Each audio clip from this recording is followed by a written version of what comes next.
šobrīd ir diezgan aktuāla situācija lielos kapos un arī aktuāls jautājums. Kam tagad piederas liela kapa? Tas ir diezgan interesants jautājums, jo Latvijas evaņģēliskā luteriskā baznīca Rīgas doma ir noslēgusi vienošanos virs pirkuma, ka Rīgas doma varētu iegādāties lielos kapus. Bet šobrīd Valsts kultūras pieminekļu aizsardzības inspekcija ir ieteikusi kultūras ministrijai tomēr izmantot valsts pirmpirkuma tiesības. Un šis jautājums tiks lēmts ministru kabinetā. Mēs ceram, ka pozitīvi.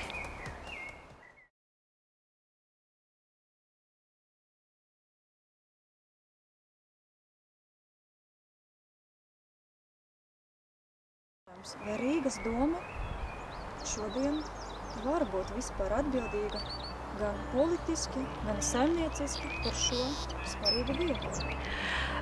Rīgas doma, manuprāt, jau Rīgas satiksmes personā faktiski pierādījusi to, ka viņas politiska atbildība ļoti zema, jo savādāk viņi nebūtu veidojuši tādu tramvaju plānu, ka plānotie būvdarbi ielas paplašinājums skar kapu teritoriju gan pirmajā faktiski iesniegšanas reizē, gan arī tagad, kad viņi jau sniedza Centrālajai finanses līguma aģentūrai otru iesniegumu. Mēs visu laiku redzam, ka kaut kādā veidā šie būvdarbi tomēr pāriet pāri ielas teritorijai.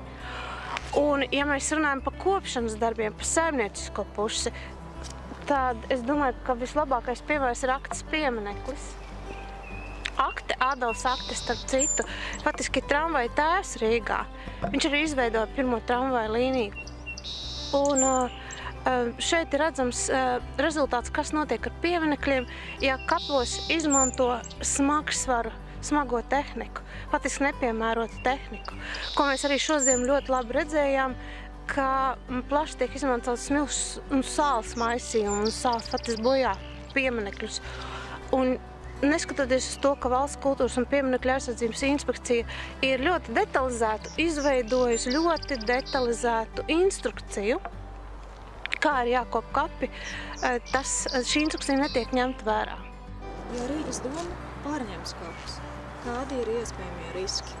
Ko mēs varam sagaidīt? Mēs jau runājam par kopšanas riskiem, faktiski attieksmi. Bet vēl ir otrs jautājums. Jautājums par to, kādi ir pilsētu būvniecības plāni. Mēs uzskatām, ka nekāda būvniecība, vienalga vai ielu vai ēku būvniecība lielajos kapos nebūtu pieļaujama.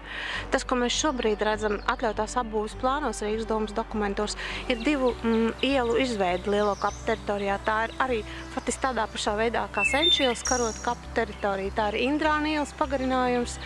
Un otra iela ir tāda, kuras savieno jau esošās ielas kopā.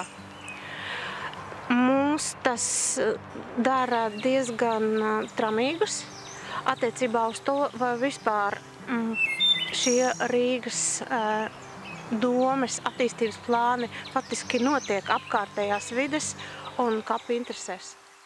Rīgā ir izveidojusies Eiropas vēsturiskajām pilsētām netipiska situācija. Rīgas domē, Rīgas pašvaldībā faktiski nav institūcijas, kas būtu atbildīga par kultūras un vēstures pieminekļu uzraudzību. 2016. gadā nodaļa, kur jau pirms tam bija iekļauta Rīgas būvvaldes sastāvā, tika slēgta. Manuprāt, šī situācija parāda, kāda ir patiesā Rīgas domas attieksme pret mūsu kultūra vēstures objektiem. Es domāju tā, ja cilvēki atbrauc uz Rīgu kā turisti, viņi taču neiet uz Skanses masīvu vai, piemēram, Purvciemu vai uz Balderāju. Viņi meklē kaut ko tādu unikālu, vēsturisku, kas ir raksturīgs tikai Rīgai. Un šī gadījumā es domāju, ka mums ir ļoti jādomā par to, kas mums jau pieder, kā mēs to saglabājam, un tieši tāpēc šis jautājums par kapu pārvaldību ir tik svarīgs. Koks man brālis, koks man māsa, mešs man rīts un rija,